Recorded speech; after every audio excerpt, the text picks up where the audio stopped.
അസ്സലാമു അലൈക്കും വറഹമത്തുള്ള. ഇന്ന് നമ്മൾ പഠിക്കാൻ പോകുന്നത് 5ാം ക്ലാസ്സിലെ ദുറൂസിലെ ആദ്യത്തെ അധ്യായമാണ്. ദുറൂസിൽ മൊത്തത്തിൽ എത്ര ചാപ്റ്ററുകളുണ്ട് നമുക്ക് നോക്കാം. എത്ര ചാപ്റ്ററുകളുണ്ട് 5ാം ക്ലാസ്സിൽ? 20 ചാപ്റ്ററുകളുണ്ട്. എത്ര ചാപ്റ്ററുണ്ട്? 20 ചാപ്റ്റർ. ഇതിൽ നിന്ന് എക്സാമിന് 2 പേപ്പർ വരും.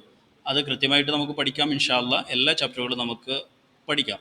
അപ്പോൾ ഇതിലുള്ള അടങ്ങിയ സബ്ജക്റ്റുകൾ ഏതൊക്കെയാണെന്ന് വെച്ചാൽ താരീഖ് ഉണ്ട്, അഖായിദ് ഉണ്ട്, അഖ്ലാഖ് ഉണ്ട്, ഭാഷ ഉണ്ട്. 4 സബ്ജക്റ്റുകൾ നമ്മൾ ഇതിലുണ്ട്. മൊത്തത്തിൽ എല്ലാ ചാപ്റ്ററുകളും ഒരു ചാപ്റ്ററിന് ശേഷം ചിലപ്പോൾ അത് താരീഖായിരിക്കും, അഖ്ലാഖായിരിക്കും, അഖായിദ് ആയിരിക്കും, എന്തോ ആവട്ടോ. നമുക്ക് പഠിക്കാം. നമ്മുടെ ഒന്നാമത്തെ അധ്യായം എന്താണ്? അദ്ദർസുൽ അവ്വലു യാ ഹയ്യു യാ ഖയ്യൂം. എന്താണ് ചാപ്റ്ററിൻ്റെ പേര്? യാ ഹയ്യു യാ ഖയ്യൂം. എന്താണ് അതിൻ്റെ അർത്ഥം എന്ന് എല്ലാം നമുക്ക് പഠിക്കുക കേട്ടോ. അപ്പോൾ ഈ അധ്യായത്തിൽ നമ്മൾ പറയാൻ പോകുന്നത്, ഇപ്പോൾ ഒരുപാട് നിരീശ്വരവാദികൾ നമ്മുടെ നാടുകളിലൊക്കെ ഉണ്ട്. ഇതുപോലെ പണ്ട് കാലഘട്ടത്തിലുണ്ടായിരുന്നു. അതിലുള്ള ഒരു മഹാനും നിരീശ്വരവാദിയും തമ്മിലുള്ള ഒരു സംവാദം, ഒരു ചെറിയ ടോക്കിംഗ്, ഒരു കോൺവെർസേഷൻ, അതാണ് ഈ ചാപ്റ്ററിലൂടെ നമ്മൾ പഠിക്കുന്നത്. അതുകൊണ്ട് നമുക്ക് അള്ളാഹുവിൻ്റെ അസ്തിത്വത്തെ തെളിയിക്കുന്നു. നിരീശ്വരവാദിയെ മുട്ടുകുത്തിച്ച് മഹാനായ പണ്ഡിതൻ ആരാണത് എന്ന് നമുക്ക് ചാപ്റ്ററിൽ പഠിക്കാം. Okay, let us start. നിങ്ങൾ റബ്ബിനെ കണ്ടിട്ടുണ്ടോ? നിങ്ങൾ റബ്ബിനെ കണ്ടിട്ടുണ്ടോ? നിരീശ്വരവാദി ചോദിച്ചു. ഞാൻ പറഞ്ഞില്ലേ നിരീശ്വരവാദി ഉണ്ട്. നിരീശ്വരവാദി എന്താ ചോദിച്ച്? റബ്ബിനെ കണ്ടിട്ടുണ്ടോ? ആരോടാണ് ചോദിക്കുന്നത്? ഇല്ല.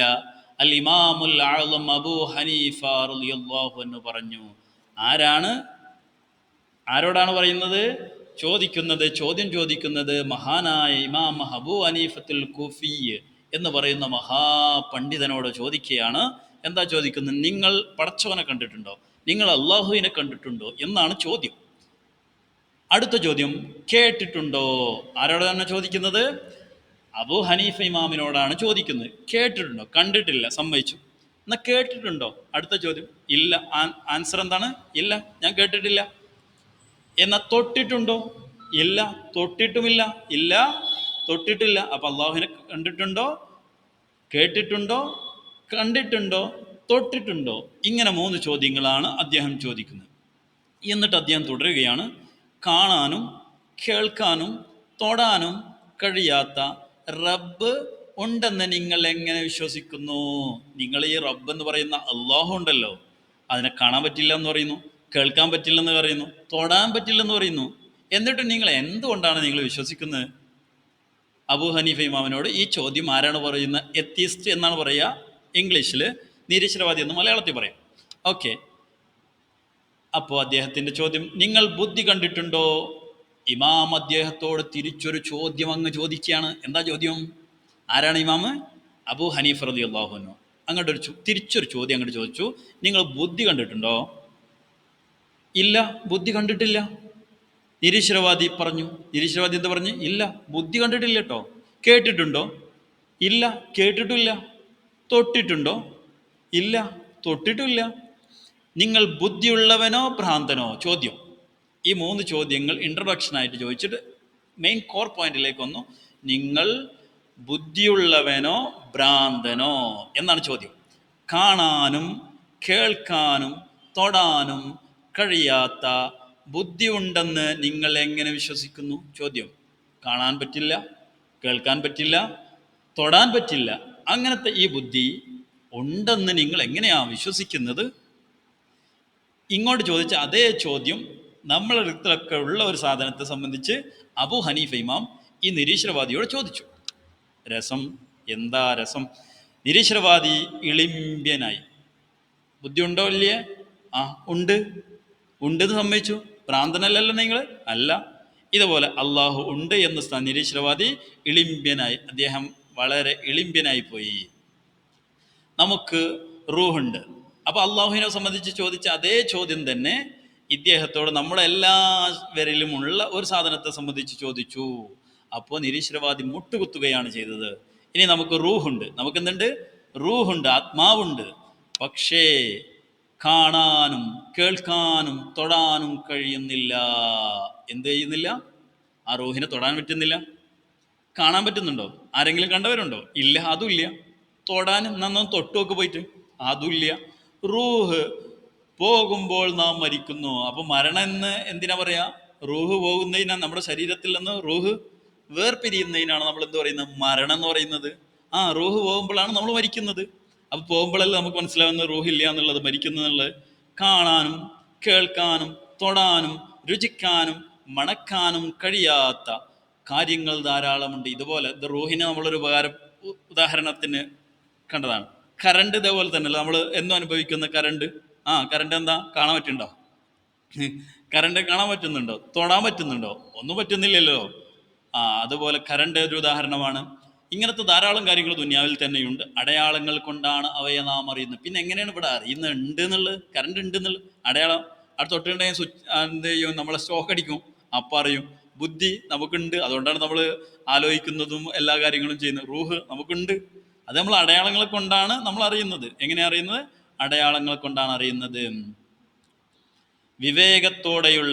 വിവേകത്തോടെയുള്ള പെരുമാറ്റം ബുദ്ധിയുള്ളതിന് തെളിവാണ്. എന്ത് ബുദ്ധിയുണ്ടെന്നതിന് തെളിവാണ്? അല്ലെങ്കിൽ ഭ്രാന്തായിരിക്കും നമുക്ക്.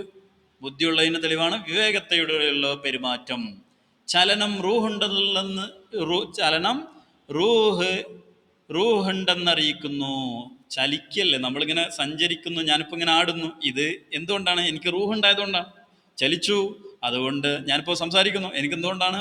അത് റൂഹുണ്ടായതുകൊണ്ടാണ്. അതിനൊരു തെളിവാണ് ചലനം റൂഹ് ഉണ്ടെന്നറിയിക്കുന്നു. ഈ ലോകം അതിൻ്റെ സിട്ടാവുണ്ടെന്നതിന് തെളിവാണ്. ഈ ലോകം ഉണ്ടല്ലോ ഇങ്ങനെ, നിങ്ങളാരും ഉണ്ടാക്കിയതല്ലല്ലോ. ആരെങ്കിലും ഉണ്ടാക്കിയതാണോ? പറയൂ കുട്ടികളെ, ആരെങ്കിലും ഉണ്ടാക്കിയാണോ? നിങ്ങളുണ്ടാക്കിയതാണോ? നിങ്ങളുടെ ഉപ്പമാരുണ്ടാക്കിയതാണോ? വല്യുപ്പുണ്ടാക്കിയതാണോ? ആരുണ്ടാക്കിയതല്ലോ. എന്നാൽ ഈ ലോകം എന്നുള്ളത് അതിൻ്റെ സിട്ടാവ് ഉണ്ട് എന്നുള്ളതിന് തെളിവാണ്. എന്ത്? ഈ ലോകം ഉണ്ടല്ലോ അവിടെ. ലോകത്തിന്റെ ഫോട്ടോ നമ്മൾ എവിടെ കൊടുത്തിട്ടുണ്ട്? ആ ലോകത്തിന്റെ ഫോട്ടോ കൊടുത്തിട്ടുണ്ട്. ആ ഫോട്ടോത്തിൽ നിന്ന് നമുക്ക് മനസ്സിലായി ഇതാണ് ലോകം, വേൾഡ്. ആ വേൾഡ് ഉണ്ട് എന്നുള്ളതിന് അത് സൃഷ്ടാവുണ്ട് എന്നുള്ളതിന് തെളിവാണ്. എന്തിനാണ് അത് തെളിവ്? സൃഷ്ടാവുണ്ട് എന്നുള്ളതിന്, ഈ ലോകം സൃഷ്ടാവുണ്ട് എന്നുള്ളതിന് തെളിവാണ്. ഓക്കെ, ഇനി അടുത്ത് നമുക്ക് പഠിക്കാം. അത് പറഞ്ഞതാരാണ്? ഹാമിദ് ചോദിച്ചു. അത് പറഞ്ഞതാരാണ്? ആരാണ് ഈ ലോകത്തിന് ഒരു സൃഷ്ടാവുണ്ടെന്ന് പറഞ്ഞത്? അത് അള്ളാഹു ആണെന്ന് പറഞ്ഞത് ആരാണ് എന്നാണ് നമ്മുടെ ഹാമിദ് മോന്റെ സംശയം. 1,24,000 പ്രവാചകന്മാർ. ആരാണ് പറഞ്ഞത്?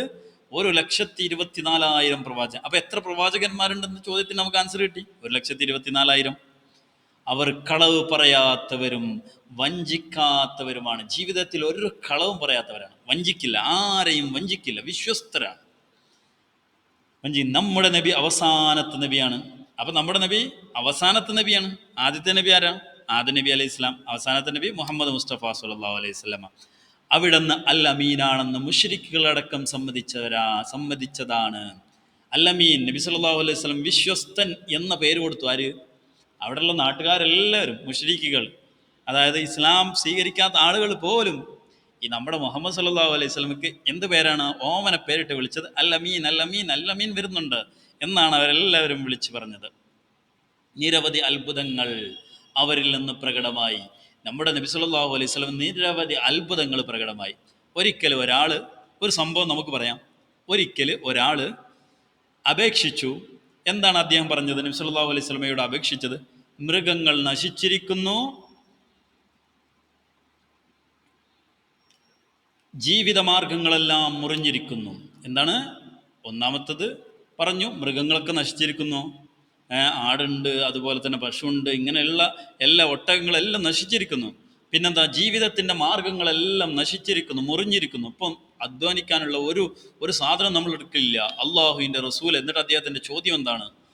അള്ളാഹുവിൻ്റെ റസൂലെ, മഴയ്ക്ക് വേണ്ടി അള്ളാഹു താലയോട് പ്രാർത്ഥിച്ചാലും എന്തിനു വേണ്ടിയിട്ട്? മഴയ്ക്ക് വേണ്ടി. മഴ പെയ്യുന്നു, ഭയങ്കര മഴയല്ലേ നമുക്കിപ്പോൾ ഉള്ളത്.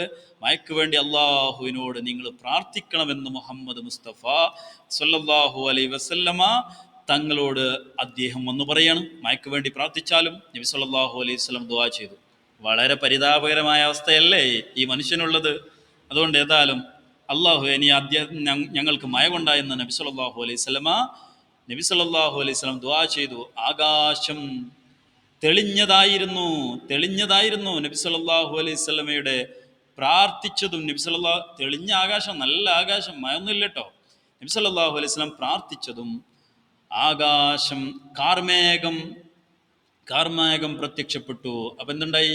കാർമേഘങ്ങൾ കൂടി പ്രത്യക്ഷപ്പെട്ടു. ഏ പെരുമഴ വർഷിക്കാൻ തുടങ്ങി. മഴ ഭയങ്കര മഴ, വലിയ മഴ വർഷിക്കാൻ തുടങ്ങി. 6 ദിവസം സൂര്യൻ പോലും കണ്ടില്ല. മഴൻ്റെ അത്രയും മഴയായതുകൊണ്ട് സൂര്യനെ പോലും കാണാൻ കിട്ടുന്നില്ല. പകലിൽ സൂര്യൻ പോലും കാണുന്നില്ല. അടുത്ത ദിവസം ഒരാൾ വന്നു പറഞ്ഞു, അള്ളാഹുവിൻ്റെ റസൂലേ, അദ്ദേഹം ആവണമെന്നില്ല, വേറെ ആരെങ്കിലും ആവാം. മഴ കാരണം സമ്പത്ത് നശിച്ചിരിക്കുന്നു. മഴ കാരണം ഇപ്പം എന്തുണ്ടായി? മഴ ഒരുപാട് കിട്ടി, അപ്പോൾ കൃഷിയൊക്കെ നശിക്കാൻ തുടങ്ങി. വഴികളെല്ലാം അടഞ്ഞിരിക്കുന്നു. മഴ നിർത്താൻ അള്ളാഹുവിനോട് പ്രാർത്ഥിച്ചാലും, അടുത്ത പ്രാർത്ഥന എന്തിനാ? മഴ കിട്ടാനായിരുന്നു ആദ്യം പ്രാർത്ഥിച്ചത്. ഇനി മഴ നിന്ന് കിട്ടാൻ വേണ്ടി അള്ളാഹുവിനോട് പ്രാർത്ഥിച്ചാലും നബി സല്ലല്ലാഹു അലൈഹി വസല്ലം ദുആ ചെയ്തു. ആകാശം തെളിഞ്ഞു. ആകാശം എന്ത് ചെയ്തു? മഴ നിന്നുപോയി. വലിയ അത്ഭുതമല്ലേ? ഇപ്രകാരം വ്യക്തവും വ്യത്യസ്തവുമായ നിരവധി ദൃഷ്ടാന്തങ്ങൾ കാണിച്ച് നബി സല്ലല്ലാഹു അലൈഹി വസല്ലമ അല്ലാഹു തആലയെ പരിചയപ്പെടുത്തി. ഇതൊക്കെ അള്ളാഹുവിൻ്റെ കഴിവല്ലേ? നബി സല്ലല്ലാഹു അലൈഹി വസല്ലമയുടെ ആ അമാനുഷികതമായ മോചിതത്ത് കൊണ്ട് അള്ളാഹുവിൻ്റെ കഴിവിനെ പരിചയപ്പെടുത്തി. അള്ളാഹു തആലയെ നബി സല്ലല്ലാഹു അലൈഹി വസല്ലമ പരിചയപ്പെടുത്തി. നബി സല്ലല്ലാഹു അലൈഹി വസല്ലം പരിചയപ്പെടുത്തിയ എല്ലാ കാര്യങ്ങളും വിശ്വസിക്കലാണ് ഈമാൻ. അപ്പൊ ഈമാൻ എന്ന് എന്തിനാ പറയാ? നബി സല്ലല്ലാഹു അലൈഹി വസല്ലം എന്തൊക്കെ പറഞ്ഞിട്ടുണ്ടോ അതൊക്കെ വിശ്വസിക്കുക. കണ്ടാലും കേട്ടാലൊന്നും നമുക്ക് പ്രശ്നമില്ല, എല്ലാം ഞാൻ വിശ്വസിച്ചു. ഇതിനാണ് ഈമാൻ എന്ന് പറയുന്നത്. അത് മനസ്സിലുറപ്പിച്ച് നാവ് കൊണ്ട് വ്യക്തമാക്കുന്നവനാണ് മുഅ്മിൻ. അപ്പൊ ആരാണ് മുഅ്മിൻ? ഈ നബി സല്ലല്ലാഹു അലൈഹി വസല്ലം പറഞ്ഞ കാര്യങ്ങളെല്ലാം ഞാൻ വിശ്വസിച്ചു എന്ന് മനസ്സുകൊണ്ട് ഉറപ്പിച്ച് നാവ് കൊണ്ട് വെളിപ്പെടുത്തണം. എന്നാലാണ് അവനെ മുഅ്മിൻ എന്നുള്ള കാറ്റഗറിയിൽ, മുസ്ലിം മുഅ്മിൻ എന്ന് പറയുന്ന മുഅ്മിൻ എന്ന കാറ്റഗറിയിൽ അവനെ പെടുത്തുക. അവനാണ് മുഅ്മിൻ. ഈമാനിന് നിരവധി ശാഖകളുണ്ട്. അവയിൽ പ്രധാനപ്പെട്ടത് ഈമാൻ കാര്യങ്ങളാണ്. ഒരുപാട് ശാഖകളുണ്ട്, അതിലേറ്റവും പ്രധാനപ്പെട്ടത് ഈമാൻ കാര്യങ്ങളാണ്. അള്ളാഹുവിനെ കൊണ്ട് വിശ്വസിക്കുക, നബിമാരെ കൊണ്ട് വിശ്വസിക്കുക, മുർസലുകളെ കൊണ്ട് വിശ്വസിക്കുക, നന്മയും തിന്മയുമായ എല്ലാ കാര്യങ്ങളെ കൊണ്ട് വിശ്വസിക്കുക, ഖിയാമത്ത് നാൾ കൊണ്ട് വിശ്വസിക്കുക. ഇങ്ങനെയുള്ള 6 കാര്യങ്ങൾ ഈമാൻ കാര്യങ്ങളാണ്. നബി സല്ലല്ലാഹു അലൈഹി വസല്ലം പറഞ്ഞു, ഈമാൻ 70-ൽ പരം ശാഖകളാണ്. എത്ര ശാഖകളുണ്ട്? 70-ൽ പരം. അതിലേറ്റവും ഉന്നത സ്ഥാനത്തുള്ളത് ലാ ഇലാഹ ഇല്ലല്ലാഹ് എന്നുള്ളതാണ്. ലാ ഇലാഹ ഇല്ലല്ലാഹ് എന്നാണ് ഏറ്റവും നമ്പർ 1. ഏറ്റവും 70-ാമത്തേതെന്ന് പറയാം നമുക്ക്. ഏറ്റവും താഴ്ന്ന പടിയിലുള്ളത് വഴിയിൽ നിന്ന് തടസ്സം നീക്കലാണ്. കണ്ടില്ലേ, വഴിയിൽ തടസ്സമിട്ടിങ്ങനെ, ആ തടസ്സം നീക്കുക, അതും ഈമാനിൽപ്പെട്ടതാണ്. ഏറ്റവും ചെറിയ കാര്യം, 70-ാമത്തെ കാര്യം ഏതാണ്? വഴിയിൽ എന്തെങ്കിലും തടസ്സം കാണുമ്പോൾ അത് നീക്കിയിടുക. അതാണ് അഫ്ളലുൽ ഈമാൻ ലാ ഇലാഹ ഇല്ലല്ലാഹ്. അതാണ് നമ്മൾ അവിടെ പഠിക്കുന്നത്. ലാ ഇലാഹ ഇല്ലല്ലാഹ്, അള്ളാഹുവിനെ കൊണ്ട് വിശ്വസിക്കുക. ലാ ഇലാഹ ഇല്ലല്ലാഹ്, അള്ളാഹു അല്ലാതെ ആരാധനക്കർഹൻ ഒരാരുമില്ലെന്ന് പറയുക. ഈമാനിൽ ഏറ്റവും ശ്രേഷ്ഠമായത് ലാ ഇലാഹ ഇല്ലല്ലാഹയാണ്. അപ്പം നമ്മൾ ചാപ്റ്റർ മൊത്തമായിട്ട് പഠിച്ചു. ഒരു കോൺവെർസേഷൻ ഇവിടെ ഒരു മുഖാമുഖം സംഭവിച്ചു. അതിൽ മഹാനായ അബൂ ഹനീഫ ഇമാമും അദ്ദേഹത്തെ മുട്ടുകുത്തിച്ചു. പിന്നെ അള്ളാഹുവിൻ്റെ റസൂലിൻ്റെ വിവിധങ്ങളായ കഴിവുകൾ നമ്മൾ ഈ അധ്യായത്തിലൂടെ പരിചയപ്പെടുത്തി. അള്ളാഹു സുബ്ഹാനഹു വ തആല നമുക്ക് വ്യക്തമായി മനസ്സിലാക്കാൻ തൗഫീഖ് നൽകുമാറാവട്ടെ. അടുത്ത പാട്ടിൽ നമ്മൾ ചോദ്യോത്തരങ്ങൾ പഠിക്കും ഇൻഷാ അല്ലാഹ്. വീണ്ടും മറ്റൊരു വീഡിയോയുമായി കാണാം. അസ്സലാമു അലൈക്കും വറഹ്മത്തുള്ളാഹി വബറകാതുഹു.